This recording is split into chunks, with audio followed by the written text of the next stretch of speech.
It's okay. I don't know what I did with it. I literally just had it. It's okay. Right for you sitting on it. That's okay. Sit up. We're live. I don't know where it went. Oh, here it is. I got it. I wonder if there's a way to turn the fan on without the remote. I don't know, but we're live and in living color. Scoot on over this way so you won't be off the side of the camera. Alright. So we are going to get started.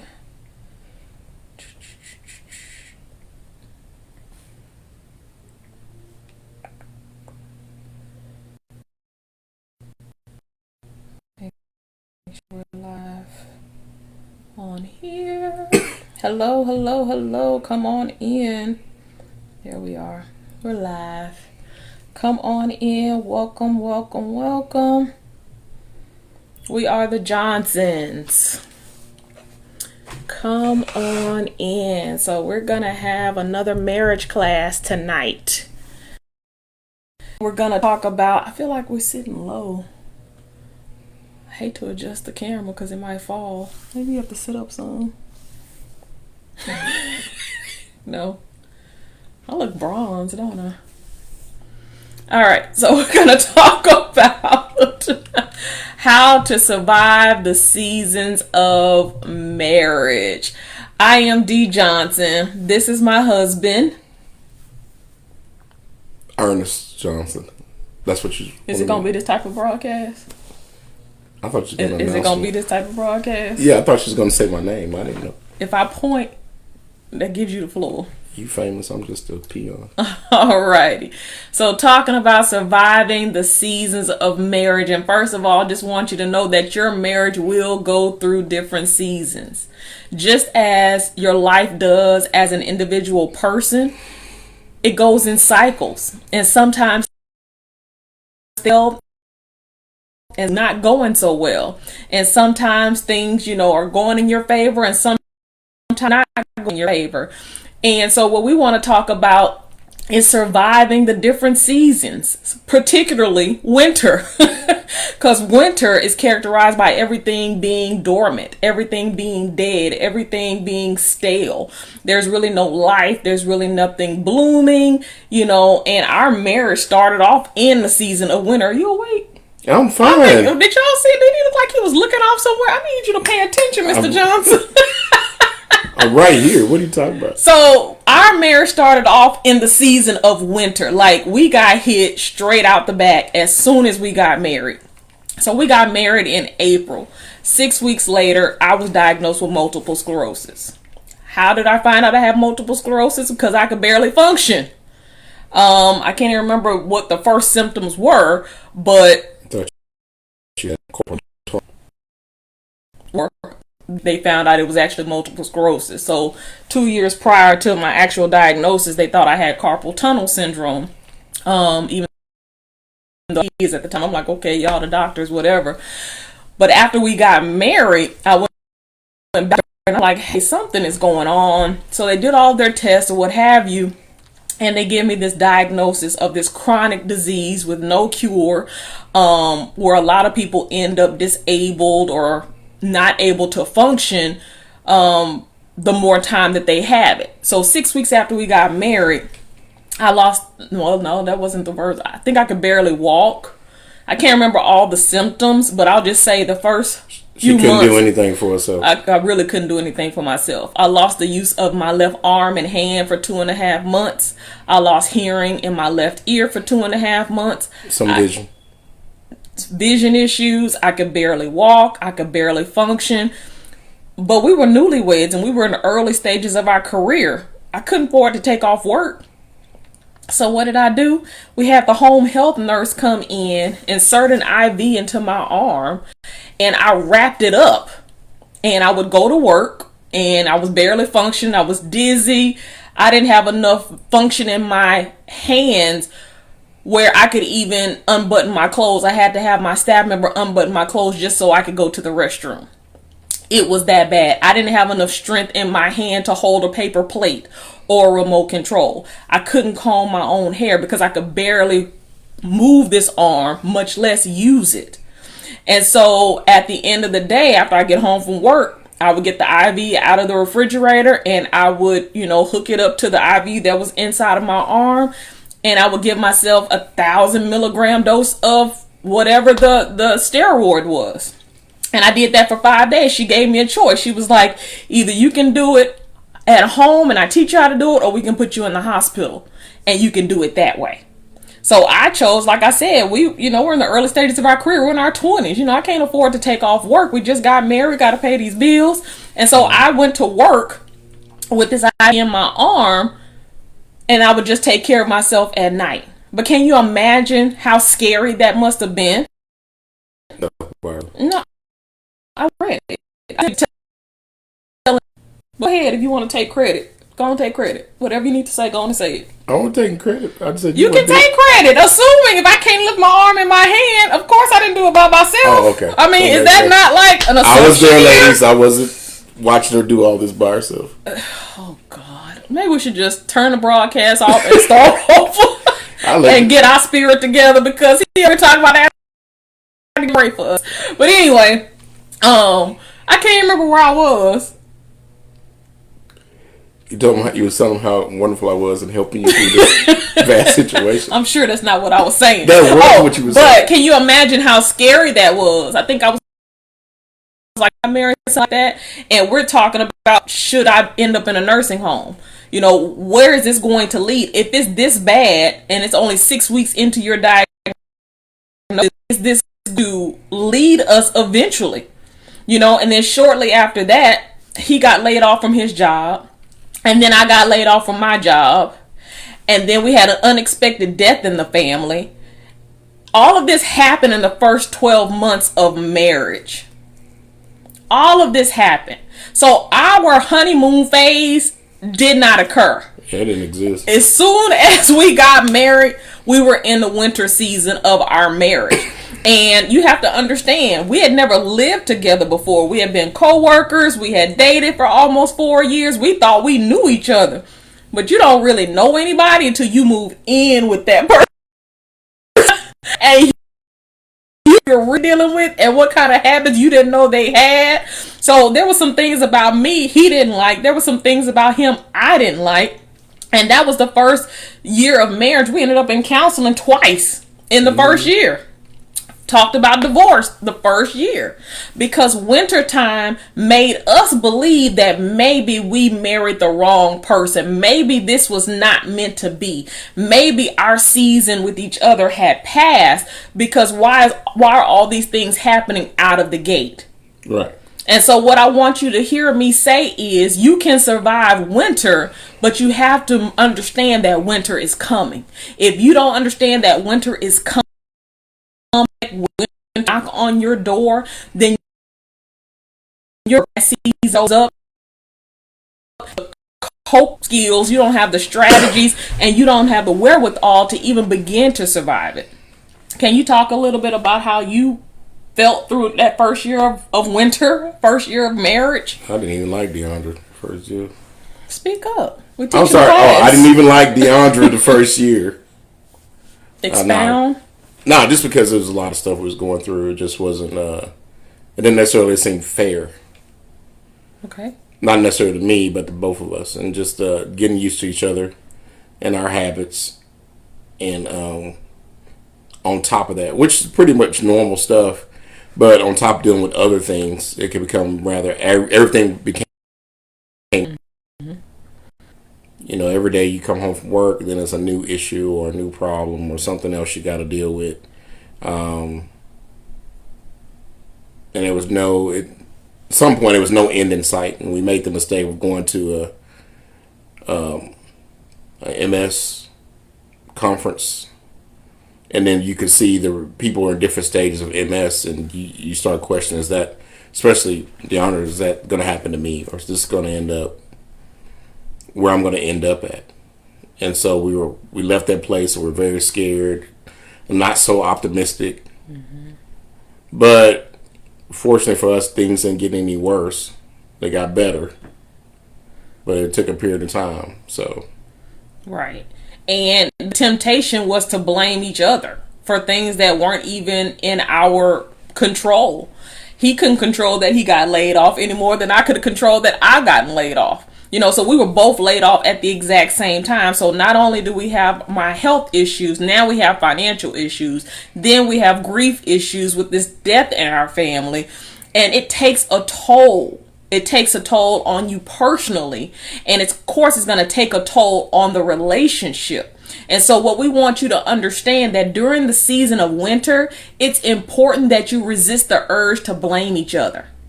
It's important that you resist the urge to point the finger at each other. It's important that you resist the urge of blowing up out of your emotions, out of your fear. And it's important that you over communicate. If you're if you have to talk about that, let's work through that. But at the end of the day, we're on the same team. He's my teammate in life. I signed up to be his life partner. He signed up to be my life partner. We don't get to change our minds and decide we want to leave the team just because storms have come into our lives and we weren't expecting them. Right. And so it's important that you over communicate with your spouse during these difficult times. It's important that you figure out ways to deal with your anxiety and your fear and not make your spouse your enemy. Life is going to happen and life is going to throw all kinds of things at you already. The last thing you want to do is be against your spouse. And I think I said that last night too. So winter season came out the gate. It was full force with blizzard season in our marriage the first year.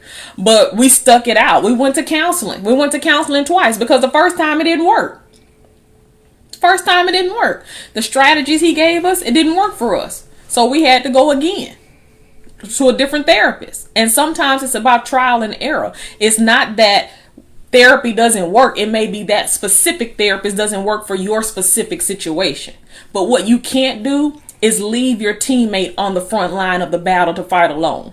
What you can't do is decide that this is not for you and to head for the hills and say, I think I made a mistake. What you can't do is renege on the vow that you made just because your marriage has hit a hard spot.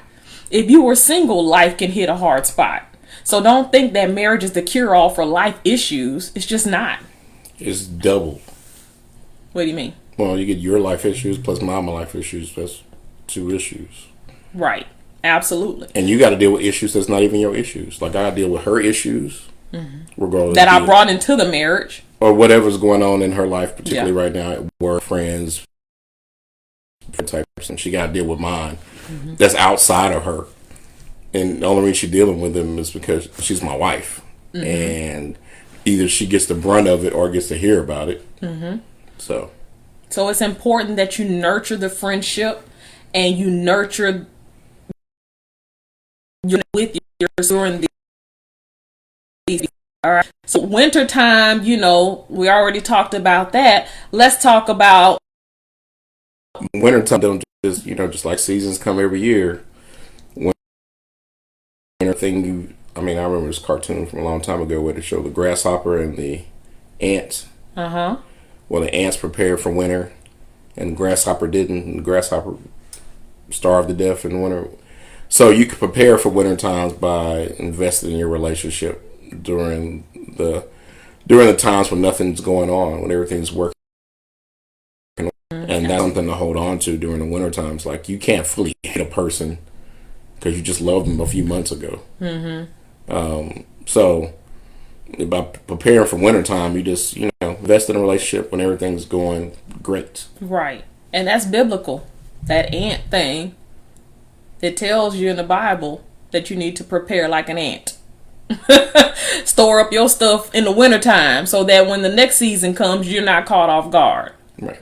So eventually things started getting better in our marriage. My health, went back to 100%. Well, I don't know if it's ever been 100%, but it went back to 95%, I would say, something like that. I regained my hearing in my left ear. I regained the use of my arm and my hand. I wasn't on the IV steroids anymore. He got a job. I got a job. And so things are on the up. So things weren't necessarily great, but they were better than they were in the winter time. So when things are, we going to say something? Not how we were feeling, even though we came out the wintertime, we still had a bad taste in our mouth for each other. Right. So it took us a minute to get over that, because how we were with each other when things were not at its best. Frustrating our fears on each other. And so as things began to get better, as he said, you know, things were going better financially, things were going better with my health, but then we had to deal with us and the relationship that we created during this winter month. You know, so we had to be intentional about making time for each other. We had to be intentional about investing in the relationship. We went to conferences and we read books and we enrolled in Bible study that were just for married back all around good before winter hit. And so when things started getting better, we had to make sure that the actual marriage would survive, because it almost did not survive, as I spoke of and said that we were looking at divorce the first year of marriage, because there was too many things to overcome. There were too many things that I didn't want to deal with, he didn't want to deal with. So until we decided that we were going to actually face those things and work through those things as a team, then we weren't going to make it. And so since we decided we were going to stay together, we had to figure out how to make it. Right. And one of the most important things we did is we got around other married couples who were doing marriage correctly. We enrolled in a Bible study that they had at the local YMCA. And there was this particular couple that we envied and we admired. We admired the way they spoke to each other. We admired the way that they treated each other. We just admired the respect that they had for each other. And so week after week, we went and we were doing the Bible study, but we were also gleaming our information from them. So it's important that you have a married couple that, I won't say is your role model, but that can give you maybe some keys and not necessarily and a roadmap. Right, and that roadmap doesn't necessarily apply to you. Or they can't. Don't be a famous couple. Don't be regular people with regular issues, regular problems. What? What are you saying? Well, you know, I don't get every roadmap is different. It ain't gonna be the exact roadmap, so do your own roadmap. But there are some things about people's marriages that works that you may have caught them after they've been through all the storm. It's a cyclical thing in their life, and they handle it as routine without any effect to their marriage. But you don't know how they got to that point. Right. And so you're saying don't idolize the couple. Right. Oh, okay. Got it. Because we still don't know, you know, there's perfect couples all everywhere in front of people. And when they're not in front of people, they're not so perfect. Mm-hmm. So I think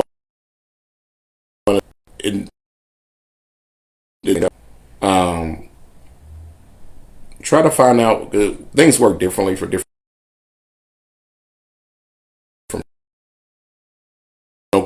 line or rules you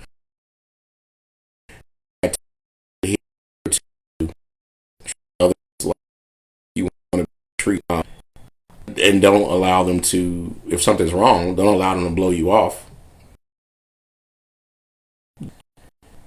because that forces people to deal with the issue right then and there instead of letting it linger. Mm-hmm.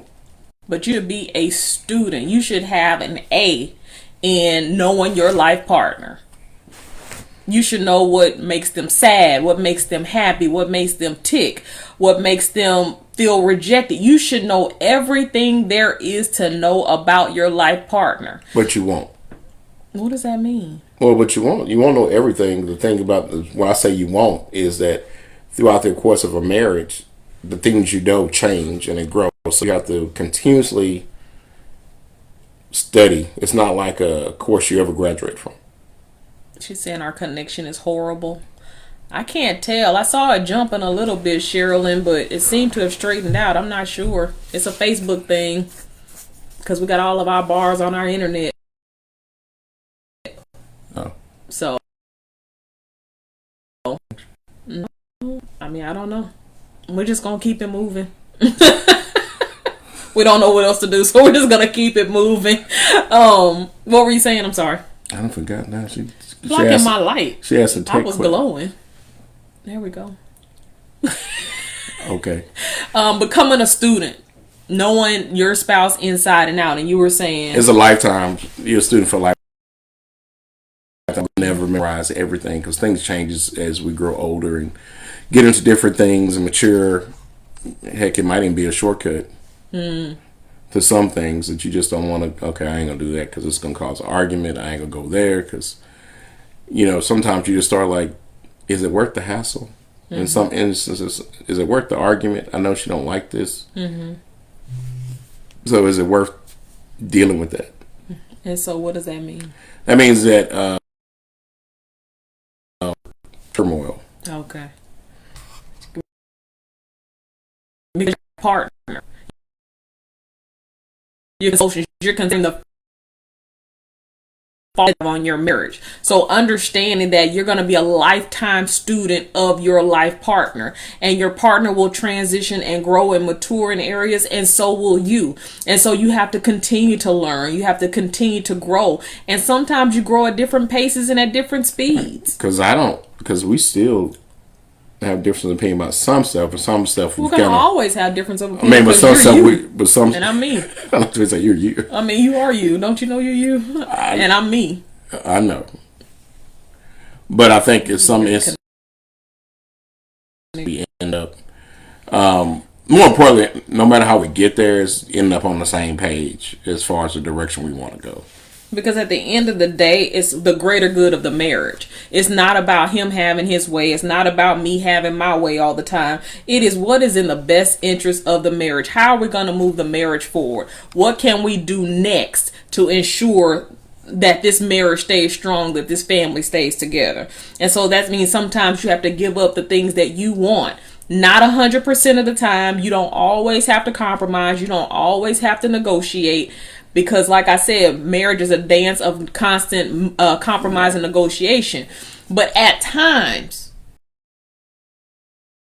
give up something for a season. And depending on what it is, maybe for a lifetime. But is that in the best interest of the marriage? Well, in some instances, you can't have your way all the time and then expect your spouse not to want to do something that they want to do.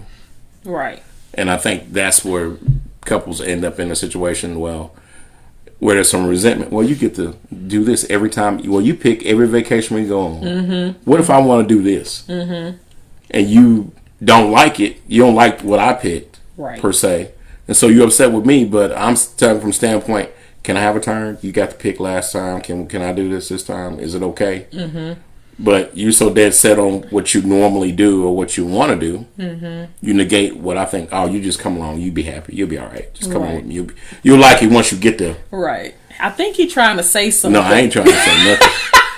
We work this out. Because that's usually how our vacation plan and go. You want to go to the beach. Believe me, you're going to have fun when you get there, baby. Mm-hmm. Let's just go to the Caribbean. Let's just go. And so, as we were saying, best in your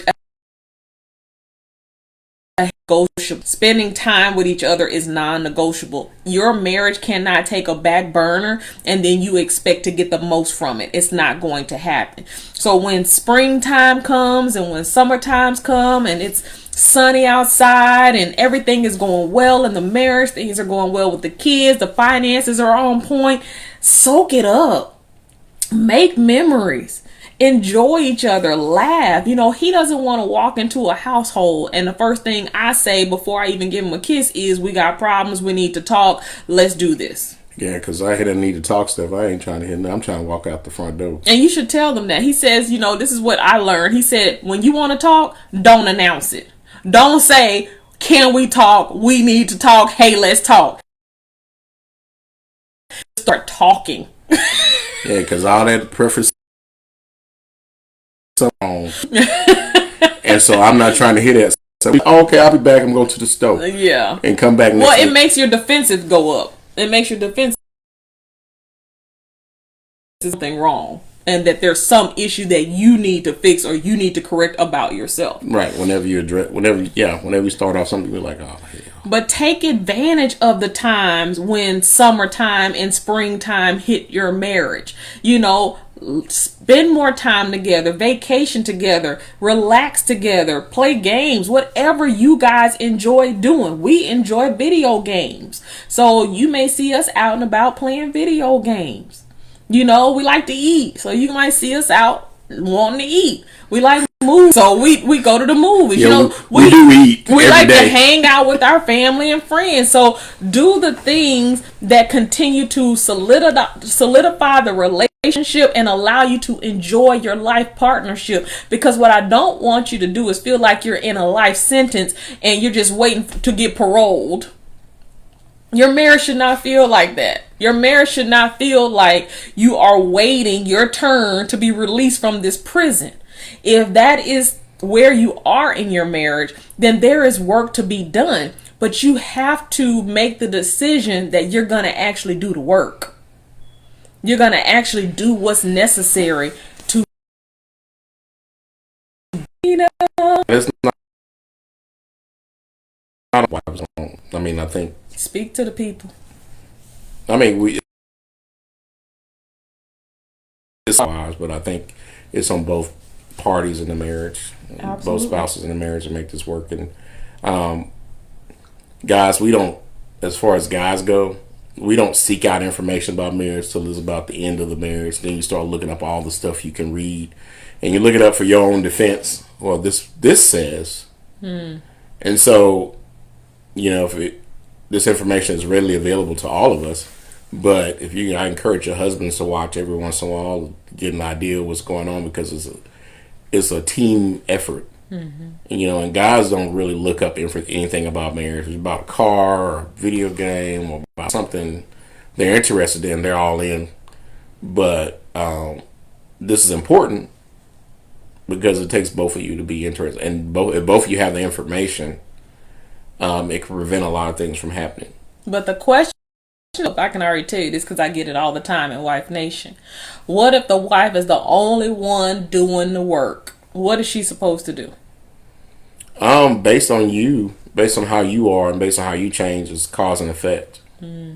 Because if you act differently, or you stop accepting certain things, or you stop doing things that differently, that should cause him to question. If he doesn't question, he's totally oblivious to everything that's going on around him. But it should cause him to change. Your change causes him to change. Mm-hmm. So don't listen to when people say it takes two to save a marriage. We don't subscribe to that. Well, it takes two to participate in a marriage. And sometimes when someone's not participating, because we've shared our story, there was a time I was not participating. I was not interested. But what he said to our Wife Nation group is he wasn't going to let me decide the fate of his marriage. So no matter what my decision was, he decided he wants to stay married. He's going to keep doing what married people do and investing in the marriage. You know, and so eventually, as he said a few moments ago, seeing the changes in him piqued my interest, and then I started changing. And there were times where it was vice versa, you know, where I was seeing the change, and he totality. It takes two to save a marriage. No, it takes you and God. That's two. That's the only two you need. Right. That's the only two you need. And we are witnesses, you know, because like I've said, we've been on the verge of divorce 3 times. It has been not all peaches and cream. We've had winter several times. We haven't had it in a lot how to marry to each other. I was trying, and I'm not. He came into the marriage how to be married to each other. Like he knew how to be married to me. He needs. Then we meet each other's needs, as opposed to saying on script with something that we came up with before we got married, and then holding the other person accountable to being on cue in that script that they didn't even know existed. Right. There's no truth. marriage. Throw out all the things you saw your parents do, even if they had great relationships. How are you supposed to be married to your husband? How is your husband supposed to be married to you? Our parents have been married a long time, and I can't say that their relationship is either good or bad. Pretty much neutral compared to us, because parents, when you model your relationship with your parents, all you see is the good. If the parents shielded you from whatever was going on with them, and so I know once I got married, I'd be in the same type of relationship my parents were in. It's a great relationship, but it's just not the one that would fit me. So learning your spouse, and that's where we go back to being a student of your spouse, so that you can learn how to meet their needs. They can learn how to meet your needs, and so the marriage can stay on course and y'all can build together. But as long as y'all are trying to stuff each other in these boxes and under these preconceived conceptions of what we think you should be as a husband and what you think you should be as a wife, you're just working against your marriage. Right, because that's nowhere near things. Right. You can't have great times and romance, and it can't be peaches and cream. It absolutely can be peaches and cream. But it ain't gonna happen in 2 hours and 2 minutes. Right. But sometimes it's not. There are some marriages that won't ever hit wintertime until 20 years. And there are marriages like ours that can you survive the season? Absolutely. We're your faces of hope. If we can survive everything that we went through in our first year of marriage, certainly you can survive. Those were, remember, the foreign exchange student, and yeah, it was a whole bunch of stuff that first year. She overstayed her welcome. The YMCA couldn't find her another placement. I'm like, girl, I can barely walk and move my arms. I do not want to babysit. It was rough. It was the note. So we want to let you know the seasons are quick, so ahead of times you'll be able to survive whatever hits your marriage. But you also have to understand that you're working together as a life partnership and you're not each other's enemies. So resist the urge to blame each other and resist the urge to take out your frustration and your fears. Over communicate, support each other, ask each other what they need right now. Sometimes they just want to be left alone so they can process their thoughts. That's okay. They're not pushing you away. They're not rejecting you. They just need to process what's going on around them. Give them their space. You take some space. Sometimes they need you to be all up under them because that makes them feel secure. Then do that. But if you don't know and you make a lot of assumptions, then you're setting your marriage up for failure. So that's of marriage. Mr. Johnson, do you have any closing statements that you can share with the people? No, I think you said everything. I think I said everything. Mm-hmm. It's right here all day. Since the every virus, day. Yeah. All day, but I know how to be married to him now, so I'm not gonna cuss him out like I used to. Because I had nothing to say. Because I'm grown and I'm a Christian woman now, and led by the Spirit, we can't act like we used to act, and we can't do what we used to do and say what we want to say all the time. So anyway, I hope something we said inspired you, helped you, strengthened you, and gave you the tools for success to live your happily ever after. We're going to do this again tomorrow night, so make sure you invite a friend and set your alarms, and we will see you tomorrow.